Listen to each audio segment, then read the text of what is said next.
బట్టతలతో బాధపడుతున్నారా? ఆధునితనమైన పద్ధతిలో hair transplantation చేయబడును. Face clinic Hyderabad.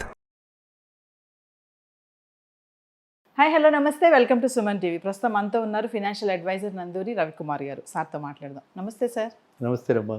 Sir, Penney stocks చూసుకుంటే చాలా తక్కువ ప్రైస్లో ఉన్నాయి. 10 రూపీస్, 13, 30, 40 రూపీస్. మరి ఇంత తక్కువ ఉన్నటువంటి ఈ స్టాక్స్లో ఇప్పుడు ప్రజెంట్ ఈ టైంలో ఇన్వెస్టర్స్ కనుక ఇన్వెస్ట్ చేస్తే ఎంతవరకు సేఫ్ అంటారు? చాలా మంచి ప్రశ్న ఇది. ఎందుకంటే మనకి చాలా మనసుకి ఎలా అయిపోతుందంటే ప్రతి వాళ్ళకి కూడా నాకు 100 ఉన్నాయి, 200 ఉన్నాయి, 300 ఉన్నాయి, ఎన్ని షేర్స్ ఉంటే అంత ఆనందంగా ఫీల్ అవుతూ ఉంటారు. యాక్చువల్గా పెట్టుబడి చూడాలి మనం, కానీ అలా కాకుండా నెంబర్ చూస్తారు. అంటే 10 రూపాయలకి నాకు 100 వచ్చేసాయి, 20 రూపాయలకి నాకు 100 వచ్చాయి, 30 రూపాయలకి 100 వచ్చాయి. అర్థమైందా? సో పెన్నీ స్టాక్స్ మీద అందుకే అట్రాక్ట్ అవుతారు. బేసిక్గా పెన్నీ స్టాక్స్ మీద అట్రాక్ట్ అవడానికి అదొక కారణం. అయితే రెండో కారణం ఏంటంటే ఈ పెన్నీ స్టాక్స్ అన్నీ కూడా లో క్యాపిటల్ చాలా తక్కువ ఉంటుంది వాటిలో. లో క్యాప్ కాబట్టి కాస్త ఎర్నింగ్స్లో జంప్ వచ్చినా లో క్యాప్ అయినప్పుడు ఏమవుతుందంటే ఎర్నింగ్స్ వరకు ఏదైతే షేర్స్ ఉన్నాయో అవి ఎక్కువ పర్సెంటేజ్ జంప్ అవుతాయి. అర్థమైందా?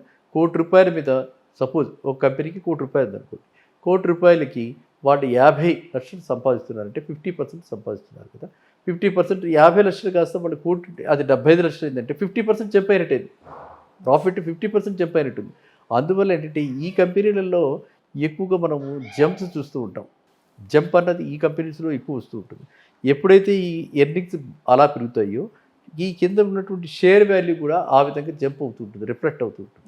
ఇంకా జనం ఏంటంటే 50% ప్రతిసారి పెరుగుతుంది అనుకుంటూ ఉంటారు, ప్రతి క్వార్టర్ పెరుగుతుంది అనుకుంటారు. ఈ విధమైన భ్రమతోటి వాటిలో ఎక్కువ పెడుతుంటారు. అండ్ ఒక్కోసారి మన అదృష్టం బాగుంటే ఇలాంటి స్టాక్స్ నుంచే మనం ఎక్కువ డబ్బులు సంపాదించగలుగుతాం. సో అందువల్ల ఏంటంటే మనకి ఫస్ట్ ఉండాల్సిన మన దశ మారుతుందంటే మనకి మంచి స్టాక్ని ఐడెంటిఫై చేయగలుగుతాం. ఇట్లా ఐడెంటిఫై చేసుకున్న కంపెనీస్లో మనం పెడితే చాలా బెనిఫిట్ ఉంటుంది. ఇప్పుడు మనకి చిన్న చిన్న కంపెనీస్ మనకి చాలా తక్కువ ప్రైస్లో ఉన్నటువంటివి and solid management, solid background, for some reason అవన్నీ కూడా కొంచెం లాసెస్లోకి వెళ్ళిపోయినాయి. అలాంటివి మనం పెట్టుకోవాలన్నమాట. అలా వాటిల్లో మనం గతంలో చెప్పుకున్నట్టుగా Yes Bank continues to be our favourite stock.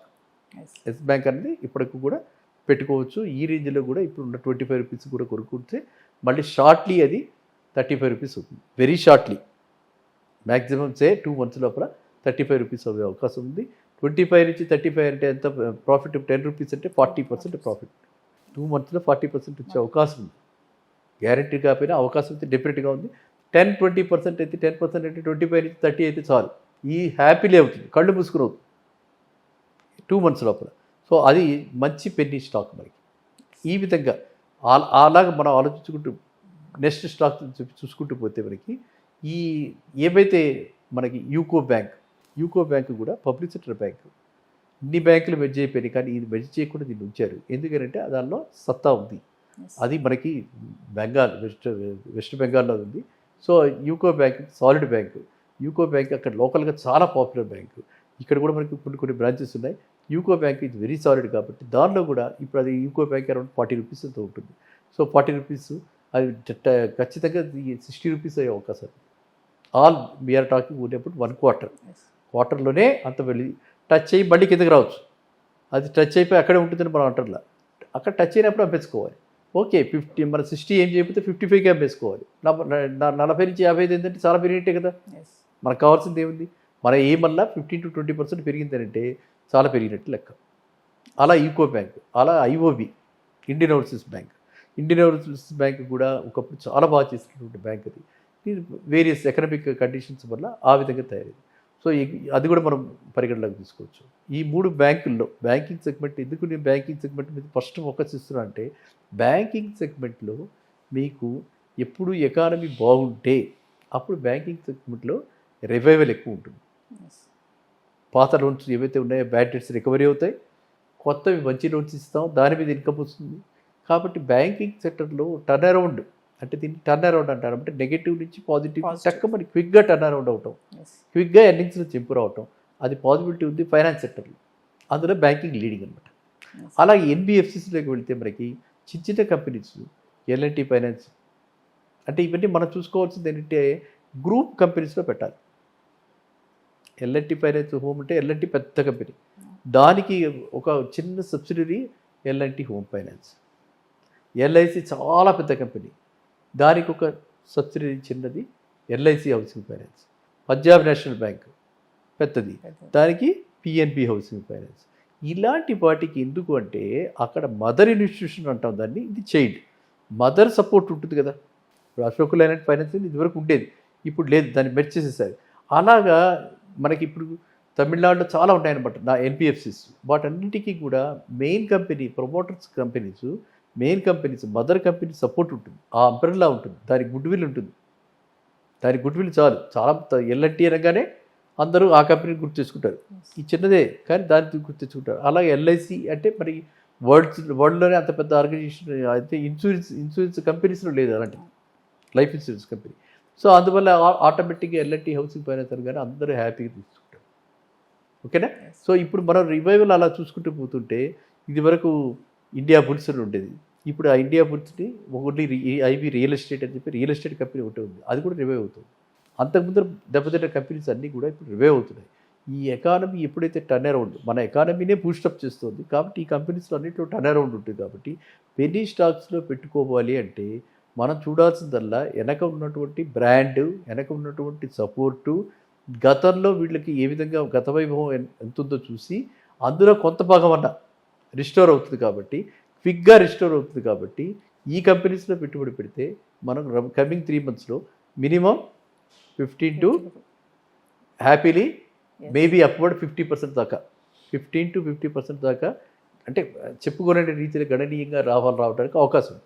అలా మన పెద్ద కంపెనీ కొంచెం దీనిలోకి వెళ్తే ఆయిల్ కంపెనీ లాస్ట్ టైం చెప్పుకున్న ఐఓసి మనం చూసాం, మనం చెప్పుకున్న తర్వాత 150 నుంచి 195కి వెళ్ళింది, మళ్ళీ ఇప్పుడు 155, 160లో ఉంది, మళ్ళీ అది పెరుగుతుంది. ఐఓసి ఇండియన్ ఆయిల్ కార్పొరేషన్ గవర్నమెంట్ది పబ్లిసిటీ అండర్టేకింగ్ కదా. సో అందరికీ తెలిసింది, అది అంత బ్రాండ్ ఉంది దానికి. సో అది ఏ రోజన్నా దానికి కనుక ఒకవేళ నవరత్నాల్లో ఒక కంపెనీ అది ఒకవేళ దాన్ని కానీ గవర్నమెంట్ అమ్మడానికి డిస్ఇన్వెస్ట్మెంట్కి వెళ్తే ఆటోమేటిక్గా వాల్యుయేషన్ పెరిగిపోతుంది. సో ఈ విధంగా మనం సెలెక్ట్ చేసుకోవాలి. పెన్నీ స్టాక్స్లో అన్నిటిలోనూ పెట్టకూడదు. సెలెక్టెడ్ పెన్నీ స్టాక్స్లో పెడితే అవి హ్యూజ్ విండ్ఫాల్ గెయిన్స్ ఇవ్వడానికి అవకాశం ఉంటుంది. అట్లాంటి ఊహించలేనటువంటి అనమాట. అలాంటి గెయిన్స్ వచ్చి మనకి అలాంటి ప్రాఫిట్స్ మనకి షార్ట్ టైంలో ఇవ్వడానికి అవకాశం ఉంటుంది. వీటి అలా ఏంటంటే మనము ఆ స్టేజ్కి వెళ్ళినప్పుడు మనము అత్యాశకు పోయి 60 తర్వాత 100 అయిపోతుంది, 75 అయిపోతుంది అని చెప్పి అత్యాశకు పోకుండా దాని నుంచి తీసేయాలి. అట్లీస్ట్ మనం క్యాపిటల్ అన్నా వెనక్కి తీసేయాలి. అంటే ప్రిన్సిపల్ మనం వెనక్కి తీసేస్తే దాని మీద వచ్చే గెయిన్ అయిపోయింది పర్వాలేదు, అసలుకి బొసలు లేదు కదా, అసలన్నా భద్రత చేసుకోవాలి. అంటే ఏంటి, 100 మనము 100 షేర్స్ కొన్నాం, కొంటే అది లెటస్ సే 50% పెరిగింది అంటే 50 షేర్స్ కొంటే మనం అసలు వచ్చేసినట్టేగా. 50 షేర్స్ అమ్మేద్దాం, 50 ఉంచుకుందాం. మీకు అర్థమైందిగా, 40 నుంచి 60 అయినప్పుడు ఏం చేయాలి, 50 అమ్మేసి ఒక 50 అలా ఉంచితే 60 నుంచి ఇంకా పైకి వెళ్ళినా ఇదిగో ఆ సారి ఇప్పుడు 60లో అమ్మేశారు, ఇంకా అయ్యో ఇప్పుడు 100 అయిపోయిందని మనల్ని తిట్టుకోక్కర్లేదు, ఏడ్చుకోక్కర్లేదు, బాధపడక్కర్లేదు. ఇప్పుడు చాలా పెద్ద బాధ ఏంటంటే, ఇప్పుడు సమస్య ఏంటంటే మన ఇన్వెస్టర్స్ అందరికీ కూడా వాళ్ళు అమ్మిన తర్వాత పెరిగితే వాళ్ళు చాలా బాధపడిపోతున్నారు. అయ్యో నాకు ఇంతే ప్రాప్తం అనుకోవట్లే, నాకు వచ్చిన దానికి నాకు లాభపడా, నేను సంతోషపడాలి కదా, అలా పడట్లా. అది పెద్ద ప్రాబ్లం అయిపోయింది ఇన్వెస్టర్స్కి. అదే వాళ్ళు అమ్మిన తర్వాత పడిపోతే హ్యాపీ, ఇంకోవాడికి కోరుకునేవాడికి వాడికి నష్టం వచ్చింది కదా, ఇంకోటి ఎవడో కొట్టేనే కదా మనం అమ్మగలిగాం.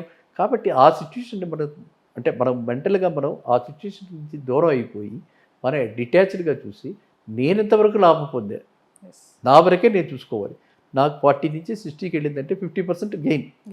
మనం ఏం చెప్పాం, 50% దాకా వెళ్ళే అవకాశం ఉంది. మన ఎనీ పాయింట్ ఆఫ్ టైం మన వరకు మనం చూసుకుని 25 రూపీస్కి నేను కొన్నా ఇవాళ ఎస్ బ్యాంకు 35 అయింది, 40 దాకా వెళ్తుంది అనుకుంటాం. 35 తర్వాత దాని మీద అలర్ట్గా ఉండాలి. ఏ రోజు మనము ఆ రోజు చూసుకుంటూ 35 దాటిన తర్వాత ఏ రోజైతే ఇండికేషన్ మనకు తెలుస్తుంది వీక్గా ఉంది, వెళ్ళటాల్లో కష్టపడుతుంది, స్ట్రగుల్ అవుతుంది మార్కెట్లో, ఆ రిజల్ట్స్ వచ్చేస్తుంది. రిజల్ట్స్ దగ్గర ఇక్కడ ఫండమెంటల్ ప్రిన్సిపల్ ఏంటి, by on rumours, cell on news. అదేవిధంగా ఎస్ బ్యాంకు బోనస్ ఇవ్వబోతుంది, మన లాస్ట్ చెప్పుకున్నాం. ఎస్ బ్యాంకు డివిడెండ్ బాగా డిక్లేర్ చేయబోతుంది. ఎస్ బ్యాంకు ఎంతో బ్రహ్మాండమైన పర్ఫార్మెన్స్. అలాగే ఐఓబి, అలా యూకో బ్యాంక్, అలా మనం ఏ దేనిలో పెట్టినా సరే, ఏ షేర్లో పెట్టినా సరే ఆ యొక్క మనం ఎప్పుడు చూసుకుంటూ ఈవెంట్ ఎప్పుడు వస్తుంది చూసి క్వార్టర్లీ ఎర్నింగ్స్ ముందర అమ్మేయాలి.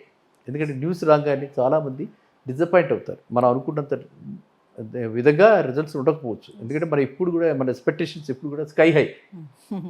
80,000 అవుతుంది బంగారం అంటే 1,00,000, 1,00,000 అయ్యాక 1,50,000 అంట. ఎందుకంటే మనం ఎప్పుడు అలా ఎహెడ్ ఆఫ్ నెంబర్స్ ఉంటాం అనమాట. ఆల్వేస్ మనిషి అంటే అది మెంటల్గా అలాగా మేకప్ అలా ఉంటుంది, సైకాలజీ అలాంటిది. సో అందువల్ల మనం ఎప్పుడు కూడా ఏంటంటే దానికి రీచ్ అవుతున్నప్పుడే, మన టార్గెట్ రీచ్ అవుతున్నప్పుడే మనం దానికి ముందరే 90-95% ముందరే మనం వచ్చేసేయాలి, బయటకు వచ్చేయాలి. సో ఇప్పుడు మనం చెప్పుకున్న పెన్నీ స్టాక్స్ ఏవైనా కూడా డెఫినెట్గా మన ఇన్వెస్టర్స్, మన వ్యూవర్స్ ఎవరైతే దానిలో పెడతారో వాళ్ళంతా కూడా డెఫినెట్గా లబ్ధిదారులు అవుతారు, లాభం పొందుతారు with in a very short period. ఎందుకంటే మన ఉద్దేశంలో, మన డెఫినేషన్లో పెన్నీ స్టాక్ అంటే టర్న్ అరౌండ్ స్టాక్స్. ఓకేనా? Thank you. సుమన్ టీవీలో మీ పర్సనల్ అండ్ బిజినెస్ ప్రమోషన్స్ కోసం కింది నెంబర్కి కాంటాక్ట్ చేయండి.